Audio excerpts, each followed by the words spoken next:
ചൈനയുടെ കണ്ണിലെ കരടാണ് തായ്വാൻ എന്ന് പറയുന്ന കൊച്ചു ദ്വീപ്. പക്ഷേ അങ്ങനെ തായ്വാനെ പേടിപ്പിക്കാൻ ചൈന നോക്കിയാലൊന്നും തായ്വാൻ പേടിച്ചിട്ടുമില്ല. ചൈനയുടെ മാരകമായ ഭീഷണികളെ എപ്പോഴും യുദ്ധക്കപ്പലയക്കും, യുദ്ധവിമാനങ്ങൾ തായ്വാൻ്റെ അതിർത്തി ഭേദിച്ച് കടക്കും. ഇങ്ങനെയൊക്കെ ചെയ്താലും തായ്വാൻ അവരുടെ കടുത്ത നിലപാടുമായി ചൈന വിരുദ്ധതയുമായി മുന്നോട്ട് പോകും. ഞാൻ ഓർക്കുന്ന തായ്വാൻ എന്ന് പറയുന്ന ചെറിയ രാജ്യം ഒരുപക്ഷെ ചൈനയേക്കാൾ ലോകത്തിന് ആവശ്യമുള്ള രാജ്യമാണ്. ലോകത്ത് ഏറ്റവും കൂടുതൽ ചിപ്പുകൾ, മൈക്രോ ചിപ്പുകൾ ഉണ്ടാക്കുന്ന രാജ്യം, സെമി കണ്ടക്ടറുകൾ ഉണ്ടാക്കുന്ന രാജ്യം തായ്വാനാണ്. തായ്വാൻ ആ ഉൽപ്പാദനം നിർത്തിയാൽ ലോകം നിശ്ചലമായി പോകും. അങ്ങനെയുള്ള തായ്വാനെ പിടിച്ചെടുക്കുക എന്നുള്ളത് ചൈനയുടെ സ്വപ്നമാണ്. കാരണം ലോക ജേതാവായി മാറണമെങ്കിൽ ഈ സെമി കണ്ടക്ടറുകൾ, തായ്വാൻ്റെ ഭൂമിയല്ല, തായ്വാൻ്റെ ഈ ടെക്നോളജി, കാരണം സെമി കണ്ടക്ടർ ഉണ്ടാക്കൽ എല്ലാവർക്കും സാധ്യമാകുന്ന കാര്യമല്ല. കാരണം അതിന് പറ്റുന്ന മെറ്റീരിയൽസ് ഉണ്ടാവണം. റഷ്യക്ക് പോലും ഇല്ല. ഇതാണ് വലിയ പ്രതിസന്ധി. അതുകൊണ്ട് തായ്വാനെ പിടിച്ചെടുക്കുക എന്നുള്ള ചൈനയുടെ ലക്ഷ്യം പൂർത്തീകരിക്കാനുള്ള സമയമായി എന്ന് ചൈനയ്ക്ക് ഇപ്പോൾ തോന്നിയിട്ടുണ്ട് എന്നാണ് പുതിയ വിവരങ്ങൾ പറയുന്നത്. ലണ്ടനിലെ ഫിനാൻഷ്യൽ ടൈംസ് റിപ്പോർട്ട് ചെയ്യുന്നുണ്ട്. തായ്വാനിലെ സൈനിക മേധാവികളോടും ഒക്കെ സംസാരിച്ചിട്ട് റിപ്പോർട്ട് ചെയ്തിട്ടുണ്ട്. ചൈന തായ്വാൻ അധിനിവേശത്തിന് ഒരുങ്ങുന്നു, സേനകളൊക്കെ സജ്ജമായിട്ടുണ്ട് എന്ന് പറഞ്ഞാൽ അതിൻ്റെ വിശദാംശങ്ങളൊക്കെ പറയുന്നുണ്ട്. സാധാരണഗതിയിൽ തായ്വാന് ചുറ്റും എന്തെങ്കിലുമൊക്കെ പടക്കം പൊട്ടിക്കുക, ഇങ്ങനെ കസത്തുകൾ, ലൈറ്റുകൾ, നിറങ്ങളും ഒക്കെ ഉണ്ട്. ആ ശക്തി പ്രകടനങ്ങളിൽ നിന്നൊക്കെ മാറിയ ഒരു സാഹചര്യമാണ് വലിയ സമ്മർദ്ദം തായ്വാന് മുകളിൽ ചെലുത്തുന്നുണ്ട് എന്ന് പറയുന്നു. വ്യോമസേന, പിന്നെ മിസൈലുകൾ, അതായത് വിമാനങ്ങളും മിസൈലുകളൊക്കെ നീക്കുന്നുണ്ട്. ചെറിയൊരു സൂചന കിട്ടിയാൽ തന്നെ തായ്വാനെ ആക്രമിക്കാവുന്ന വിധത്തിൽ മിസൈലുകൾ നീക്കിയിരിക്കുന്നു, വിമാനങ്ങൾ നീക്കിയിരിക്കുന്നു, യുദ്ധക്കപ്പലുകൾ നീക്കിയിരിക്കുന്നു. തായ്വാൻ്റെ ഒരു പട്ടാള ഓഫീസർ ഫിനാൻഷ്യൽ ടൈംസിനോട് പറഞ്ഞു, പെട്ടെന്ന് ആക്രമിക്കാവുന്ന വിധത്തിലാണ് ഈ സേനാ നീക്കങ്ങൾ. തായ്വാൻ്റെ അടുത്ത് ചൈനയുടെ വിമാനങ്ങൾ കൂടുതലായിട്ട് കാണപ്പെടുന്നു. തായ്വാൻ്റെ എയർ ഡിഫൻസ് ഐഡൻറ്റിഫിക്കേഷൻ സോൺ, ആ മേഖലയിൽ മാസം 245 തവണ വരെ ഇപ്പോൾ ചൈനീസ് വിമാനങ്ങൾ പറക്കുന്നു. ഇത് 5 കൊല്ലം മുമ്പ് 10 പറക്കലുകളൊക്കെ ഉണ്ടാവുള്ളൂ. ഒരു മാസം 245 എന്ന് പറയുമ്പോൾ ഒരു ദിവസം എത്രയാണ്? അങ്ങോട്ടും ഇങ്ങോട്ടും ഈ നിരീക്ഷണവും അതും ഇതൊക്കെ ആയിട്ട് പറക്കുന്നു എന്നുള്ളതാണ് പറയുന്നത്. ഓരോ മാസവും ഈ 120 തവണ തായ്വാൻ ഉൾക്കടലിൻ്റെ മീഡിയൻ ലൈൻ ചൈനീസ് യുദ്ധക്കപ്പലുകൾ ക്രോസ് ചെയ്യുന്നുണ്ട്. അപ്പോൾ വിമാന നീക്കം, കപ്പൽ നീക്കം. ഈ മെയ് 27-ാം തീയതി 61 ചൈനീസ് വിമാനങ്ങൾ തായ്വാൻ്റെ അടുത്ത് പറന്നു. അതിൽ 27 J-16 പിന്നെ KJ-500 വിമാനങ്ങൾ ചൈനയുടെ ഉണ്ടായിരുന്നു. പീപ്പിൾസ് ലിബറേഷൻ ആർമി, അതിൻ്റെ നേവി, അതായത് ചൈനയുടെ നേവി Type 052D ഡിസ്ട്രോയേഴ്സ് യുദ്ധക്കപ്പലുകൾ മിയാക്കോ ഉൾക്കടൽ, ബഷി ചാനൽ വഴിയൊക്കെ നീങ്ങുന്നുണ്ട്.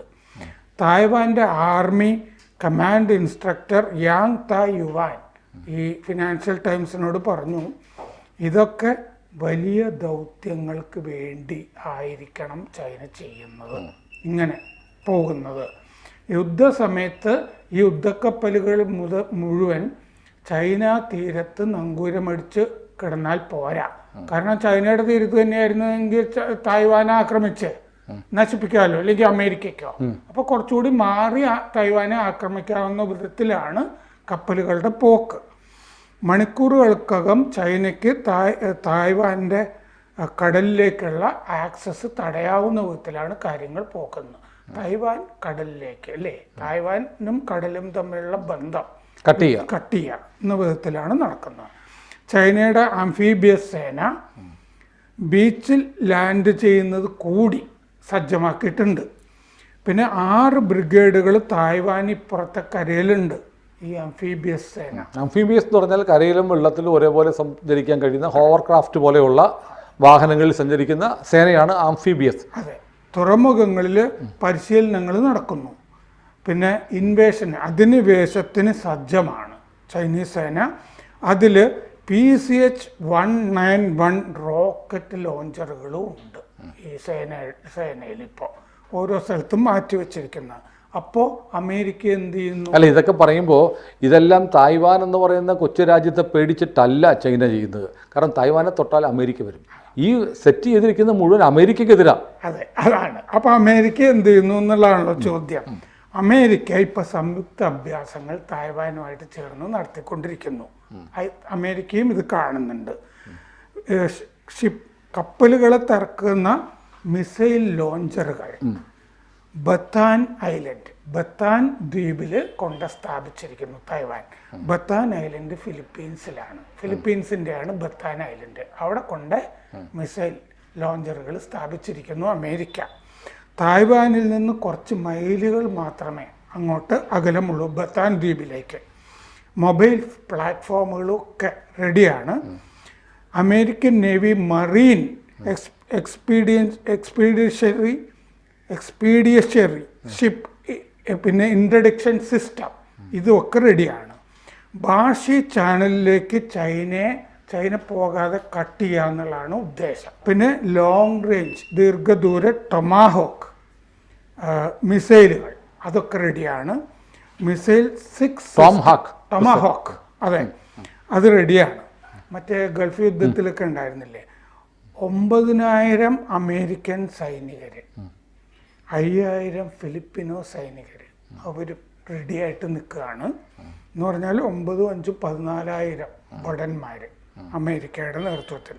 പിന്നെ ഓസ്ട്രേലിയയുടെയും ജപ്പാൻ്റെയും നിരീക്ഷകരും എത്തിയിട്ടുണ്ട്.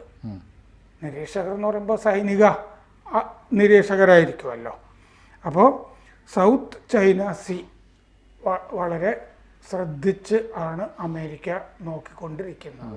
ഇത്രയും ആണ്. പക്ഷേ അമേരിക്കയുടെ ഈ പ്രതിഷേധത്തെ, എതിർപ്പിനെ ഒരുപക്ഷെ അമേരിക്ക നേരിട്ടിടപെട്ട പോലും അത്ഭുതമില്ല. കരാറുണ്ട്. അപ്പോൾ അങ്ങനെ ചൈന അത്തരം ഒരു സാഹസം ചെയ്യുമോ? ചൈനയ്ക്ക് അതിനുള്ള ധൈര്യമുണ്ടോ? അമേരിക്കക്കെതിരെ തായ്വാനെ തൊട്ട അമേരിക്കയായിട്ട് യുദ്ധമാണ്, അതിനുള്ളൊരു കോപ്പ് കൂട്ടുമോ ചൈന? അതായത് അവരുടെ പാർട്ടിയുടെ തീരുമാനമാണ്. പാർട്ടി കോൺഗ്രസ്സിലെ ഏറ്റവും അവസാനത്തെ കോൺഗ്രസ്സിലും ഞങ്ങൾ തൈവാൻ പിടിക്കുന്ന അവതരിപ്പിച്ച സംഘടനാ റിപ്പോർട്ടില്ലേ, അതിൽ പറഞ്ഞിട്ടുണ്ട്. എപ്പോൾ പിടിക്കുമെന്ന് പറഞ്ഞിട്ടില്ല, അതൊന്നും പറഞ്ഞിട്ടില്ല.